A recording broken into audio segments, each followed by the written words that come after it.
Z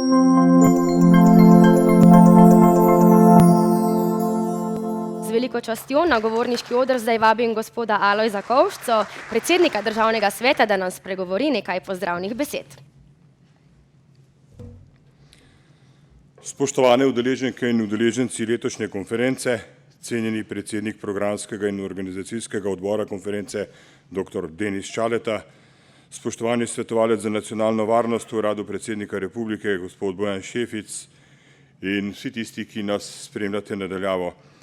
V veliko čast mi je, da vas lahko zdaj že tradicionalno nagovorim na dnevih korporativne varnosti v imenu Državnega sveta, drugega doma slovenskega parlamenta. Državni svet je po svoji naravi pluralen politični organ, ki zastopa različne interese, pa vendar je v svoji aktivni vlogi mnogokrat prvi dom civilne družbe. Družbe, v kateri sta varnost in zaščita vse bolj pomembni in tudi vse bolj izpostavljeni. Ne moremo si zatiskati oči, da se vojne, epidemije, terorizem in druge varnostne grožnje dogajajo tam nekje daleč po svetu in da Slovenija ostaja neka varna oaza sredi Evrope, ki jo ta tveganja ne morejo doseči. Zadnje krize, s katerimi se sooča ves svet, so na neprijeten način že pokazale, da se požvižgajo na meje in niso teritorialno omejene. Pride v hipu, lahko pa povzročijo nepopravljivo škodo, če na nje nismo pripravljeni. Dejstvo je, da je obvladovanje varnostnih tveganj in groženj tako zelo velik in kompleksen strokovni izziv, ki ga moramo v Sloveniji reševati povezani in enotni, zato so tovrstni dogodki, še posebej tisti, ki prenašajo novosti in rešitve tudi iz mednarodnega okolja, več kot le dobrodošli. Dnevi korporativne varnosti so tako po svoji naravi in aktualnosti že zdavnaj prerasli nivo neke strokovne konference, s svojimi odličnimi strokovnimi omizji in predavanji iz leta v leto dvigujejo varnostno zavedanje na vseh družbenih nivojih, posebno pa še pri odločevalcih. Vsak izmed nas si želi živeti v varni skupnosti, ne gre le za državo, mesto, podjetje, dom. Varnost ljudem pomeni vse. Ko je enkrat v nas zasajen občutek strahu, zaskrbljenosti in ogroženosti, je že prepozno. Sprva nam je bilo pomembno, da živimo v okolju brez kriminala, brez nesreč in podobnih negativnih pojavov. A ta velik, prostran svet se je čez noč spremenil v majhno globalno vas, v katero lahko zaide nevarnost ne glede na to, kako smo na njo pripravljeni. Če smo v zgodovini gradili obzidja in zaščitne zidove, tudi danes v digitalno povezanem svetu počnemo skorajda isto, a na drugačen, bolj prilagojen način. Želja po zaščiti je človeku primarna.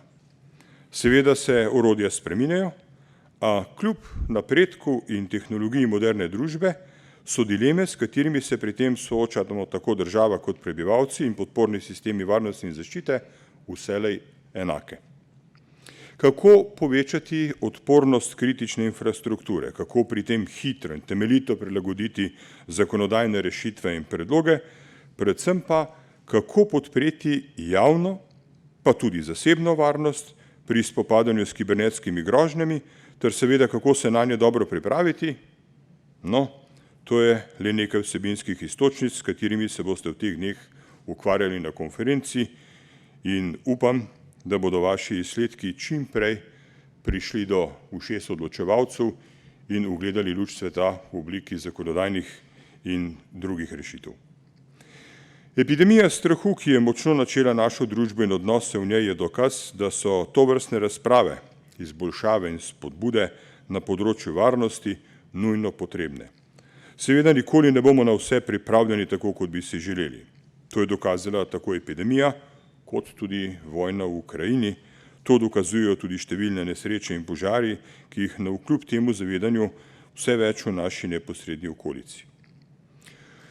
Uvajanje novih tehnologij prinaša več varnosti, hkrati pa tudi več tveganj oziroma več ranljivosti, saj se soočamo z neverjetnim porastom kibernetskih napadov, zato je neprekinjeno delovanje kritične infrastrukture za vse nas izjemno pomembno in zaščita tega delovanja zelo velik izziv. Varnostno okolje je res kompleksno, zapleteno in nepredvidljivo. ga znamo obvladovati, se zavedamo resničnih groženj in nevarnosti, ki nam pretijo, se bomo znali hitro in učinkovito odzvati kot utečeno kolesje brezhibno delujočih zobnikov v sistemu naše skupne varnosti? To je le nekaj vprašanj, ki nam po noči zlasti političnim nosilcem z odgovornostjo ne pustijo ravno mirno spati. No, ravno zato smo zelo hvaležni za napotke, strokovne rešitve in opozorila, ki nam jih z zaupanjem in podporo podajate kot vrhunski varnostni strokovnjaki z visokim mednarodnim ugledom in priznanji. Upam si trditi, da je prav zaradi vas naš svet dosti bolj varen. Dovolite mi, da v tej priložnosti že vnaprej čestitam letošnjim prejemnikom nagrade Slovenian Grand Security Award. Naj bodo prav te prestižne nagrade dodatna spodbuda za več novih prizadevanj k vzpostavljanju varnega delovnega in bivanjskega okolja, v katerem živimo. Dovolite mi tudi, da se vam na tem mestu zahvalim za vaše delovanje. Ljudje imamo lastnost, da se nevarnosti zavemo šele takrat, ko se materializira. Vi, strokovnjaki, ste neke vrste radar, s katerim družba in odločevalci vidimo grožnje še prej, kot se materializirajo v obliki neposredne nevarnosti. Vaše delo je za vse segmente družbe neprecenljivo. Zahvaljujem se vam za vse, kar ste postorili do sedaj, in zahvaljujem se vam tudi za tisto, kar boste storili v prihodnosti.